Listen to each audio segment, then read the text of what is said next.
talk about this evening are the digital visualisations, which are more and more often being created as a way of picturing urban development projects before they're built. And they're being created as part of the design process for urban redevelopment projects. They're being used as part of the planning process, and then they're also used as part of the marketing process. So I think increasingly they're at the core of redesigning urban spaces. And this is the kind of thing I mean. Actually often quite uninteresting images, I think, in one way, that show what a new building is going to look like. This is a photograph of a bus stop in my small hometown in southeast England, advertising a new block of flats before they're built, to show you what they're going to look like. But also, and perhaps more significantly, they're also core to the way much larger redevelopment projects are visualised. And this is a billboard currently outside King's Cross Station in London, which has undergone a massive redevelopment process in the last few years. And I'm interested in the way, for example, public space is being pictured here in quite particular ways.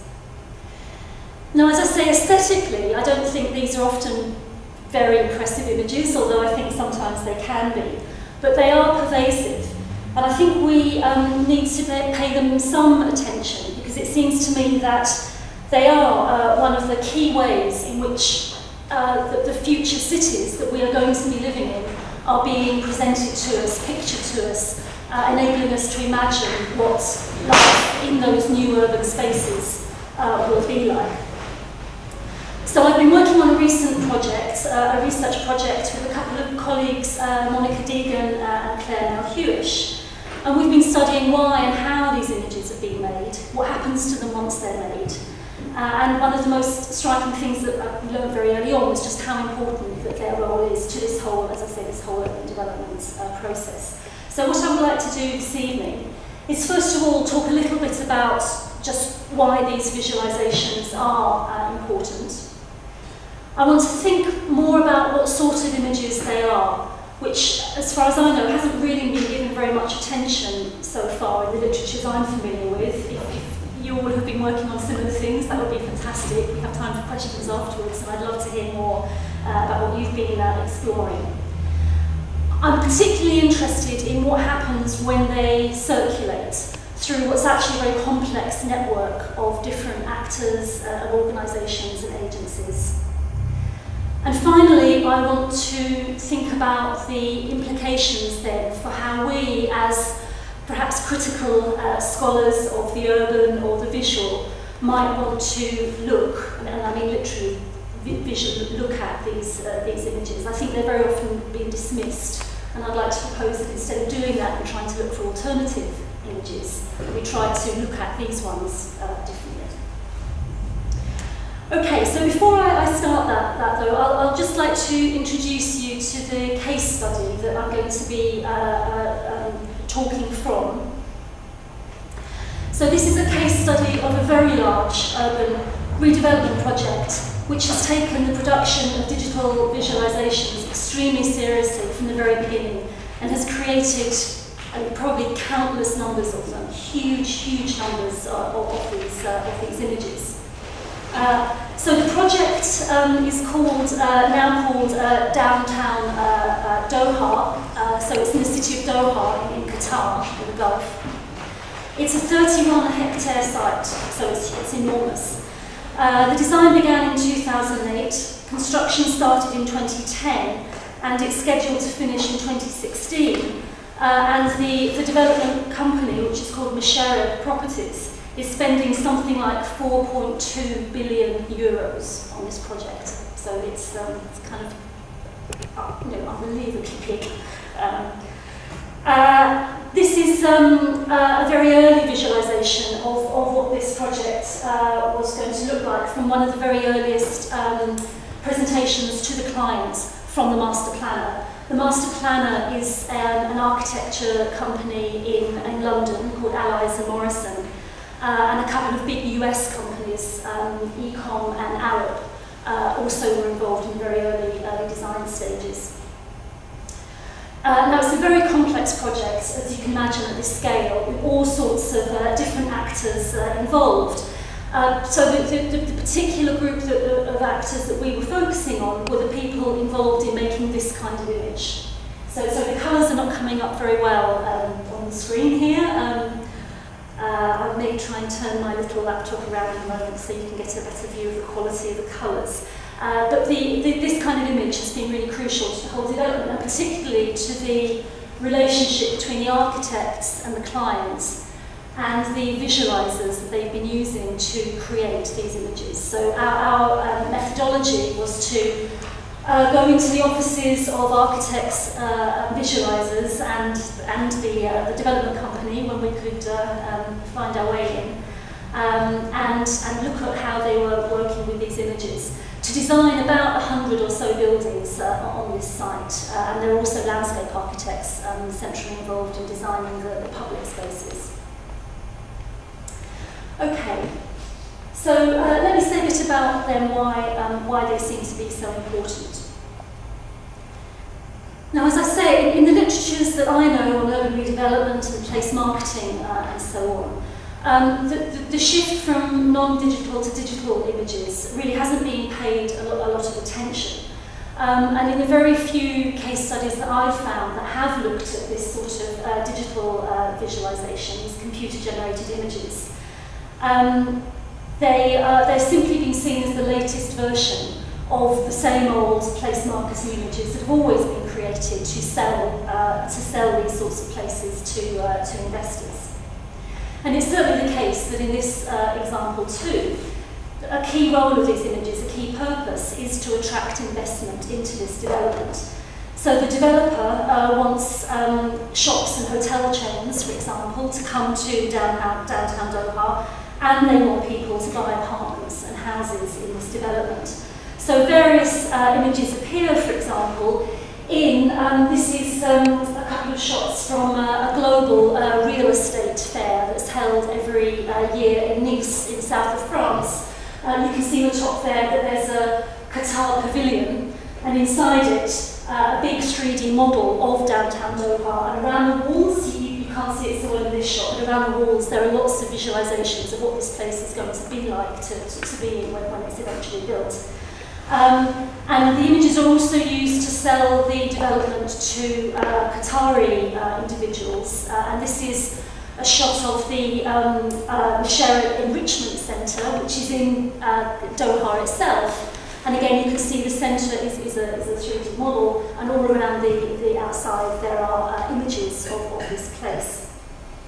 And a large part of the purpose of this project is to bring the wealthy Qatari who moved out of the city centre when the gas wealth started to shape the city fabric, bring them back from the suburbs into a central urban location. So the local market, if you like, is very important, and I'll say more about that. And of course, as digital images, there are also plenty of them online. So Michałowska Property has its own website, which is the top left image. It has its own YouTube channel and, of course, its own Facebook page. So if any of you are interested, you can go and like the project online. And the images are all there. Okay, so I think the first thing perhaps to say is that we can start to be a little bit more specific here about just what aspects of this urban development project is actually being sold by these images. Now, a lot of early critical work that looked at the way that these big redevelopment projects were being sold often emphasised the way that it was the history of places that was being used by developers to brand their development and to give it a kind of cultural capital and a kind of cachet to attract new investors into the area. And the classic example is that comes up in the literature is I don't know how you pronounce this, Faneuil Hall in Boston. I think David Harvey talks about this in his book, Conditions of Postmodernity. Now, I had a funny moment with Mariana, because the next bit of my script says, now this has changed. But of course, your new castle in Poznan seems to me actually to be a kind of similar sort of reworking of historical references to sell a new development too. But I think what's also beginning to happen in other sorts of development projects is that something else is being sold, which is less history and more about the actual experience, the kind of sensory, embodied feel of what these places are going to be like.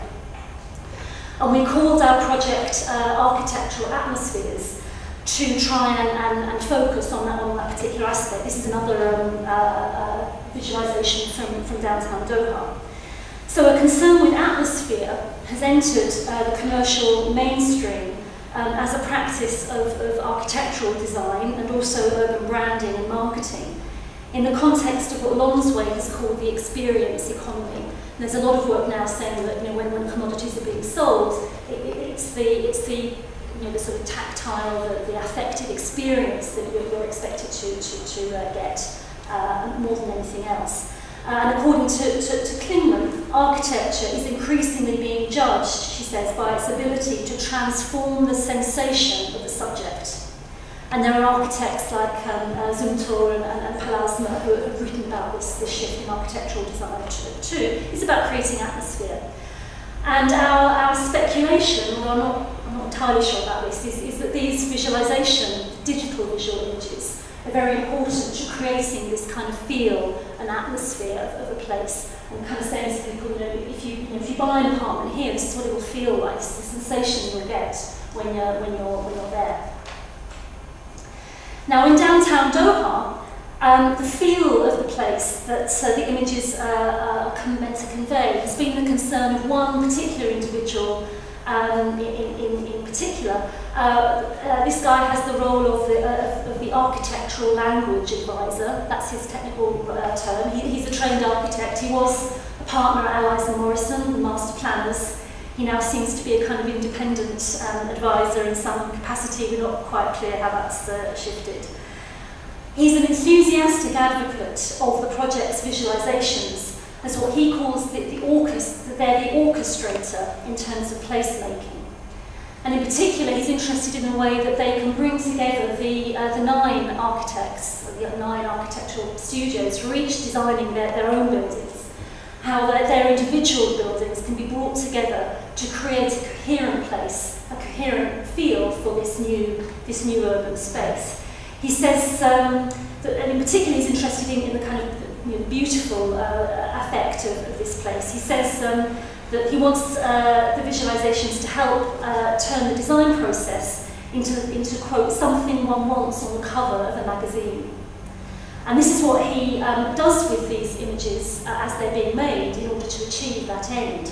So he prints them out and he writes all over them and demands things like magic, please. You can see in the bottom left-hand corner there. And atmosphere. He's asked, along with a very interesting concern for very detailed aspects of the actual physical design, he wants this feeling to be generated of magical atmosphere from these images. And this is particularly important, as I say, because a lot of these different architects are working on the project and they're creating a lot of public space which he wants to cohere into this feeling of a coherent place. Now, urban scholars have long emphasised the way that such marketing images always present urban development projects, of course, in the best possible light. So there are always lovely fireworks and it's always sunny, which of course actually Qatar usually is actually sunny all the time, but certainly in Cambridge it isn't. So urban scholarship has tended to be very critical of these sorts of images, suggesting that they're simply offering a kind of spectacular gloss that often covers the reality of these development projects that are very often also about the displacement of often poor communities that were living in these places before they were redeveloped. Processes of gentrification, I'm sure you're all familiar with those critiques. And I think what that's meant is that many scholars really aren't particularly bothered about these images, digital or not, whether they're selling history or magic, it really doesn't matter. And I think that critique is also very valid in this case too, that there was a large immigrant neighbourhood of South Asian immigrants, South Indian immigrants living in this zone, which were all displaced, given new housing right out on the edge of the city and were given no choice but to move out. Nonetheless, I would also argue, I think even given that politics, I think we need to approach these images in rather more kind of nuanced way than simply dismissing them as I say, the kind of the glossy spectacle. I think one reason is that the overall direction of this downtown Doha project is being guided by commercial imperatives, but also by a kind of cultural imperative. So there's an investment company that's running it, but above that investment company is the Qatar Foundation, which is headed by Her Highness Sheikh Mohammed bin Nasser. And she has a very clear and articulate understanding that this project is also about inventing a distinctively Qatari urban identity, which is not Western. There's a very interesting kind of geopolitics of cultural identity going on here that I want to come back to. On the Facebook page, there's a video of her talking about what that means to her. And there's a lot of effort within the design process to negotiate an urban, an architectural language, an architectural style of design that draws both on a lot of Western models of architecture, but also a lot of particularly Qatari aspects of design. I couldn't find an excellent image to show you this, but the bottom right-hand image here is one of those visualisations that I've been talking about. And the rest of this is from a PowerPoint from the architectural language advisor put together, again to show the principles of the development to the shaper. And you can see here there are a number of different images from Western European cities, from Doha itself, as a kind of mix of cultural architectural references that are going to create a distinctively, as I say, Qatari, modern, urban place. Now, secondly, I think these images are also important because, as the architects we spoke to point out, many of the clients that they work with, and they say this is particularly true in the Gulf and also in China, which of course is where an awful lot of their business is now appearing. Many clients in those places can't interpret the usual ways, and this is their claim, they can't understand the usual ways in which architects would present their plans, which would be through plans, sections and elevations. It would be technical drawings with perhaps a few watercolours thrown in to show them the building design. So they're saying that these clients who aren't used to working with architects actually find it easier to look at an image and say, oh, we like that, we don't like that. And for them it's easier to engage with the design process, looking at a visualisation, than it would be looking at a technical drawing. So maybe there's a possibility here then that these images are also more accessible to people to debate and engage with the design process. You know, perhaps in a way you might think of them as being more, potentially more participatory, allowing more participation in the design and planning process. So we can kind of consider these images as I say, kind of mere marketing. But also, it's possible that some of them may be picturing quite complex representations of cultural identity. And possibly also they might enhance the engagement between architects and inexperienced other people, and then in order to open up the design process. So I'm kind of interested in maybe these are rather more interesting and complex images than we often think of them as, so I want to move on now and think a bit more about exactly what kind of images are these. Okay, so what I hope to do now, because I want to begin to talk about how these images themselves are made and what kind of describing as digital images, what exactly does that mean? I hope I might have a video to play, but doesn't seem to be working instead. Okay, so now, so the visualisations that I've been talking about start off as part of the architect's design process. They start off from the computer-assisted design software, CAD software, that the architects will be using to design the building themselves. And that software model is a three-dimensional model. It gets imported into another software. 3ds Max is the one that a lot of the designers we were talking with used. It gets imported into that software. The visualiser sits down with it, strips a lot of the design detail out, and then starts to turn it into a three-dimensional kind of image, a visualisation of the building. By, for example, one of the very first things they do is they locate the building on a map of the world, on the globe, and they also specify what time of day and what time of year they want the visualisation to show, and that in particular affects the angle of the sun. One of the things I'm really interested in is the importance of light in these images. The lighting is absolutely crucial to the way they look. They then add on various kind of extra layers of materials, of marble and stone, and they put in the sky and so on. And at certain points, the file is sent away to be rendered, which is to be turned from this rather kind of clunky operating screen to turn into something that looks a bit more like an image. And this rendering process can be extremely time-consuming. These are massive files that start to get created as they get more and more elaborate. And there are lots of rendering farms, as they're called, rendering farms in China, where I think there are huge servers and cheap electricity, and the file gets sent to China, rendered, and then comes back to the visualiser's computer.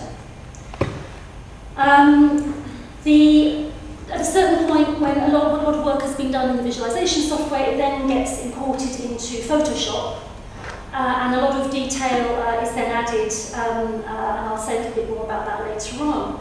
And then a lot of interim stages, these images are sent to the architectural language advisor. In our case study, we'll start to say, this is looking good, or I want more magic, or, you know, what about this design doesn't look quite right, or that's been changed. And then eventually, a whole set of them got taken to a strategic design review meeting, where the client herself, the shaker herself, turned up, looked at these images, and gave the go-ahead for the whole project to start. Then after that, more travelling starts to happen. This is a design review meeting, and you can see here that there are various, there's the architectural language advisor sitting there, there are various representatives of the client, and they're surrounded by maps and technical drawings, but also these visualisations to enable their design projects.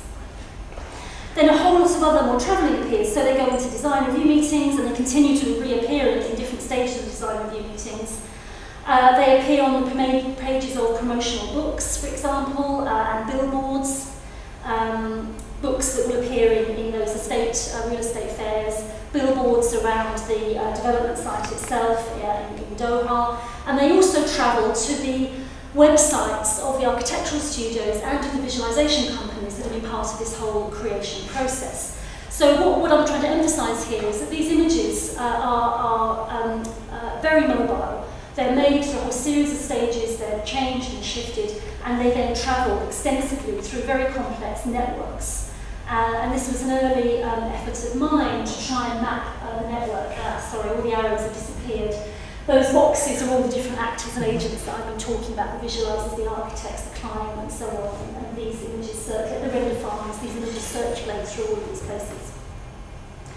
Now, in terms of thinking about this circulation, I've just used the word network quite loosely, but I want to say a little bit more about how I'm thinking through that notion of network and the mobility that's enacted through it. So we're all familiar with the notion that digital data moves through networks. We live in a network society.